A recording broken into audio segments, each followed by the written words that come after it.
Hello friends, आप कैसे हो। आपका मेरी हिंदी की क्लास में आपका स्वागत है, जो मैं आपके लिए वीडियो लेकर आती हूँ। तो आज मैं कर्मधारय समास की परिभाषा आपको बताऊंगी और उदाहरण समझाते हुए आपको इस वीडियो के माध्यम से इस समास की परिभाषा व विशेषता बताऊंगी। तो आज का टॉपिक हमारा कर्मधारय समास रहेगा, जो कि बहुत ही सरल और आसान भाषा में आपको समझाऊंगी। जैसे कि कर्मधारय समास वह होता है जिस सामाजिक शब्द का उत्तर प्रधान होता है और पूर्व पद का उत्तर पद में विशेषण, विशेष्य अथवा उपमान, उपमेय का संबंध होता है, वह कर्मधारय समास कहलाता है।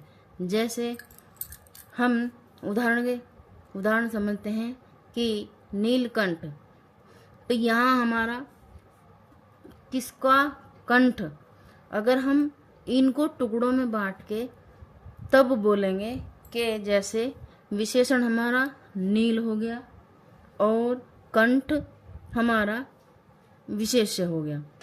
तो इस प्रकार कंठ किसका नीला है, तो इसे ही विशेषण विशेष्य बताया गया है, क्योंकि जिसका कंठ नीला हो उसको हम नीलकंठ के नाम से भी बुला सकते हैं। जैसे नीलाकंठ किसका है, शिव जी का। उसी प्रकार नीलकमल, यहाँ भी विशेषण, क्या विशेषण है, किसकी विशेषता बताई गई है इसमें, तो नीलकमल, कमल की विशेषता बताई है कि नीला है कमल। अगले उदाहरण पर चलते हैं। पीतांबर, पीत प्लस अंबर, अगर हम इनका अर्थ भी जानना चाहते हैं तो पीत का मतलब होता है वस्त्र, पीत का मतलब होता है पीला और अंबर का मतलब होता है वस्त्र। पीतांबर, पीला वस्त्र है किसका, विष्णु भगवान का। उसी तरह महादेव, अगर हम इनको टुकड़ों में बांट कर देखते हैं और इनका अर्थ निकालते हैं तो हमारा अर्थ और शब्द, विशेषण और विशेष्य आराम से सरल भाषा में समझ में आ जाते हैं और इनका अर्थ भी निकल आता है कि कौन विशेषण है और कौन विशेष्य है।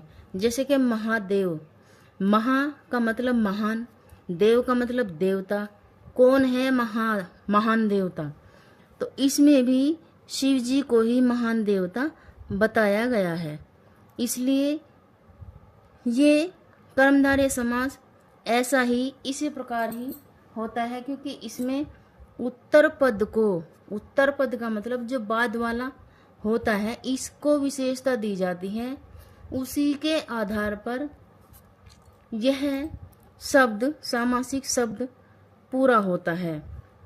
जैसे कि हिंदी में कभी कभी विशेष्य पहले तथा विशेषण बाद में आ सकता है। जैसे पुरुषोत्तम राम, तो यहाँ हमारा संज्ञा प्लस विशेषण को मिला दिया जाता है एक साथ, क्योंकि पुरुषोत्तम राम, पुरुषोत्तम कौन है, राम, तो इसमें पुरुष लगा दिया है।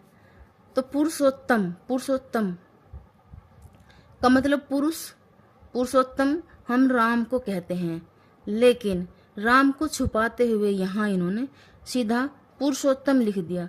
पुरुष का अगर हम आधा आधा जोड़ेंगे, तोड़ेंगे शब्द को, तो हमारा कुछ इस प्रकार, तो पुरुष हमारा कौन हो गया, संज्ञा में ही तो कन्वर्ट हो जाएगा ये।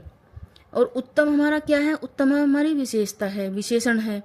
इसी प्रकार पुरुषोत्तम, पुरुष प्लस उत्तम, पुरुष हमारी संज्ञा बैठ गई और उत्तम हमारा विशेषण हो गया। इसी प्रकार नेक्स्ट उदाहरण देखते हैं कि ऋषिवर को जब हम दो टुकड़ों में बांटेंगे तो ऋषि हमारी क्या होगी, ऋषि भी हमारी संज्ञा हो जाती है। और वर का मतलब होता है श्रेष्ठ, कौन श्रेष्ठ है, ऋषि हमारी संज्ञा होगी, वर हमारा श्रेष्ठ हमारी विशेषण होगी। तो इस प्रकार कर्मधारय समास के ये कुछ इस प्रकार उदाहरण दिए हैं, जो आपको समझाते हुए मैंने इस वीडियो को आपके सामने रखा है। अर्थात इससे भी अलग, जैसे कर्मधारय समास को उल्टा समझाते हुए यह समास बनाया गया है। जैसे कि उत्तर पद प्रधान होता है, पूर्व पद उत्तर पद में बदल जाता है, विशेषण विशेष्य में बदल जाती है, उपमा उपमान उपमेय में बदल जाता है। तो उसी के आधार पर यह कर्मधारय हमारा समास बन जाता है। जैसे पहले विशेष्य बाद में विशेषण होता है, ठीक उसी तरह जैसे कि मैंने अभी आपको बताया, उत्तर पद प्रधान पूर्व पद उत्तर पद की जगह ले लेता है, विशेषण विशेष्य की जगह ले लेता है और उपमान उपमेय की जगह ले लेता है।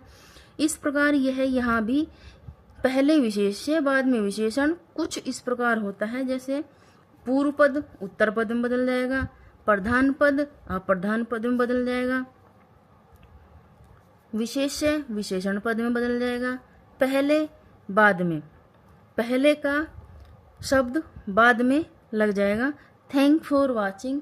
आपको अगर यह वीडियो अच्छी लगी हो, समझ में अच्छी तरह आया हो, तो मेरी इस वीडियो को लाइक करना, सब्सक्राइब करना, कमेंट्स करना और फॉलो करना। Thank you.